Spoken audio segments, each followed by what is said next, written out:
अश्वगंधा बड़ी अच्छी आयुर्वेदिक औषधि है, लेकिन कई डाउट्स आ जाते हैं लोगों के मन में कि भाई मैं इसकी जड़ का पाउडर खाऊं कि मैं इसके पत्ते चबाऊं, मैं खाऊंगा तो मुझे काम वासना तो नहीं बढ़ा देगा, या मैं ब्रह्मचारी हूँ मैं खा सकता हूँ इसको कि नहीं खा सकता।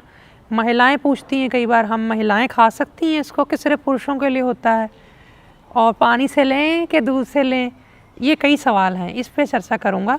देखिए मेरे पीछे अश्वगंधा के पौधे हैं, बड़े अच्छे हैं, मैंने इसको यहाँ लगा रखे हैं आश्रम में। आप भी अपने घर में गमले में इसको लगा सकते हैं, बहुत ही जल्दी बीज से लग जाता है। इसके बीज अब फ़िलहाल तो मैं आपको उपलब्ध नहीं करा पाऊँगा, लेकिन आने वाले समय में मैं इसको अपनी संस्कृतिबाजार.com पे इसके बीज, इसके पौधे आपको अवेलेबल करवाऊँगा, ताकि ये घर घर लगे। और अभी फ़िलहाल आप अपने आसपास की किसी नर्सरी में जाके पूछिए, मेरे ख्याल से ज़्यादातर नर्सरी वालों को अब पता चल चुका है इसका, और वो रखते हैं इसको बेचने के लिए। अश्वगंधा के पत्ते अगर खाएंगे तो वज़न घटेगा। अगर इसकी जड़ का पाउडर, जो बाज़ार में आप पाउडर मिलता है, आप पूछ सकते हैं कि जो बाज़ार में पाउडर मिलता है अश्वगंधा चूर्ण, ये क्या होता है? ये इसकी जड़ का पाउडर होता है, रूट का। ये वज़न बढ़ाती है।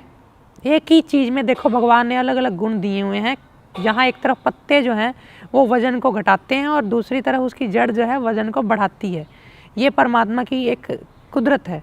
और अगर आपको पानी से लेना है तो आप ले सकते हैं, लेकिन एक बात का ध्यान रखिएगा, इसकी गर्म खुश्क तासीर होती है, इसलिए ये किसी किसी को पानी से लेने से थोड़ी गर्मी दिखा सकता है ज़्यादा, इसीलिए इसको दूध से दिया जाता है कि दूध तर है, स्निग्ध है, ऑयली है, तो उसके साथ देने से फिर ये ज़्यादा हीट नहीं बनाता बॉडी में।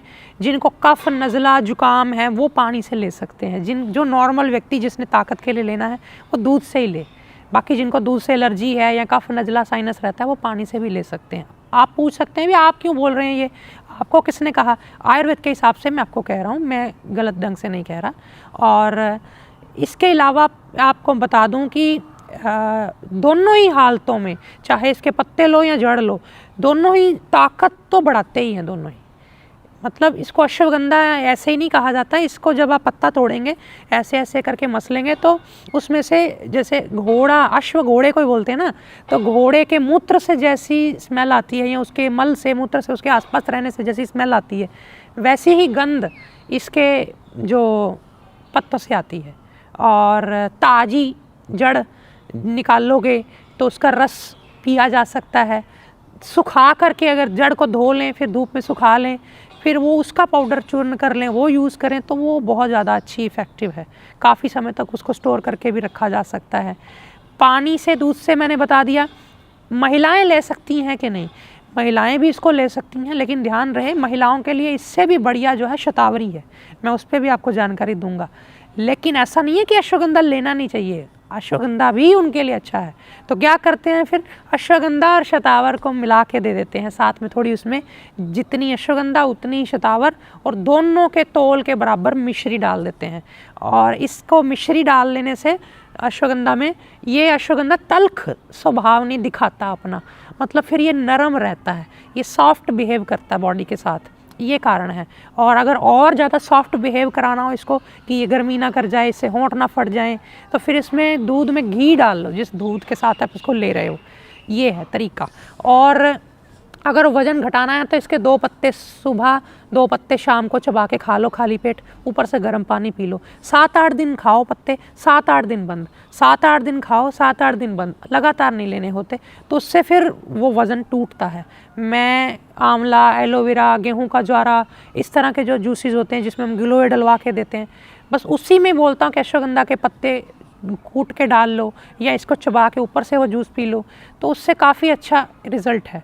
एक भाई ने मुझे एक समय पहले मैसेज भी किया था, कमेंट किया था कि मैंने अश्वगंधा के पत्ते आपके कहने पे लिए और मुझे इससे अपनी उसकी जो इनफर्टिलिटी की समस्या थी, मोटा भी था, तो अब मोटा व्यक्ति का सोचता है कि मैं कोई ताकत की दवाई खाऊंगा, कोई अश्वगंधा, कोई सफ़ेद मूसली, तो मेरा प्रॉब्लम तो वो उससे शायद हल हो जाए, लेकिन वेट और बढ़ा देते हैं अश्वगंधा की जड़।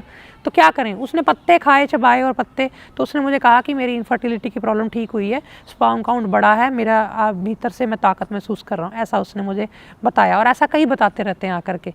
तो मैं आपको ये इसलिए उनका अनुभव शेयर कर रहा हूँ ताकि एक मन में एक औषधि के प्रति, एक जड़ी बूटी के प्रति पिक्चर बन जाती है मन में, जब हम किसी का कोई लाइव एक्सपीरियंस सुनते हैं। और ध्यान से अगर लिमिट में अगर इसको प्रयोग करते हैं तो कोई हर्ज नहीं है। अश्वगंधा वैसे भी ब्रेन के लिए बड़ा अच्छा है, एंटी डिप्रेसेंट है, डिप्रेशन को कम करता है। कभी कभार वैसे ही किसी को दूध से दे दो तो दिमाग पे बोझ, तनाव कम हो जाता है और शरीर रिचार्ज हो जाता है। जैसे ज़्यादा काम कर लिया किसी दिन, दिमागी या शारीरिक, उस दिन टायर्ड फील कर रहा है कोई, तो उस वक्त भी ले सकता है। और प्रेगनेंसी में लिया जा सकता है कि नहीं? नहीं, गर्म चीज़ है ये यूट्रस को कॉन्ट्रैक्ट कर सकता है, पीरियड ला सकता है, तो इसलिए नहीं दिया जाता प्रेगनेंसी में। हाँ, जिनको पीरियड्स नहीं आते, जिन महिलाओं को, उनको तो ज़रूर दो। जिनको ज़्यादा आ जाते हैं, गर्म शरीर का तस्वीर है महिलाओं का, उनको फिर ये ना दो। बाकी ब्रह्मचारी पूछ रहे थे कि हम खाएं कि ना खाएं, देखो खाने में कोई हर्ज नहीं है। इस औषधियों में कहीं नहीं लिखा हुआ कि ये आपके अंदर काम वासना बढ़ा देगा। ये तो यही लिखा है कि ये रसायन है, और रसायन के लिए ये नहीं कहा जाता कि रसायन ग्रस्त ही ले सकते हैं, रसायन तो सन्यासी भी ले सकता है। लेकिन ये अपने ऊपर डिपेंड करता है कि आपके अंदर जब एनर्जी आती है इसको लेने से, तो आप उसको प्रोडक्टिविटी में लगाएं। अगर आप आलसी बैठे रहेंगे, अगर आप शरीर से व्यायाम नहीं करेंगे, तो इसकी ऊर्जा जो शरीर में उठेगी गर्मी की फॉर्म में, आप पसीना नहीं निकालेंगे व्यायाम करके, आप बस बैठ के ही सारा दिन काम करेंगे, तो होगा ये कि फिर इसका जो जोश होगा वो आपको, फिर आपका दिमाग डाइवर्ट कर सकता है, क्योंकि फिर लोग गलत तरफ अपनी ऊर्जा को खर्च करते हैं। इसको भी मक्खन के साथ लिया जा सकता है, मलाई के साथ लिया जा सकता है, घी शक्कर के साथ लिया जा सकता है। अगर कोई गर्मी करे ज़्यादा ही किसी को, तो इसका अश्वगंधा अवलेह आता है, अश्वगंधा आदि अवलेह है, वो गर्मी बिल्कुल नहीं करता। इसी से बना एक अश्वगंधा रिष्ट आता है। कोई पूछ सकता है कि ये मेरे को पचता नहीं है, गर्म करता है या कुछ करता है, तो फिर अश्वगंधा रिष्ट है। तो अश्वगंधा रिष्ट थोड़ा इससे लाइट होता है। ये थी काफ़ी चीज़ें जो अश्वगंधा के बारे में मैंने बताई।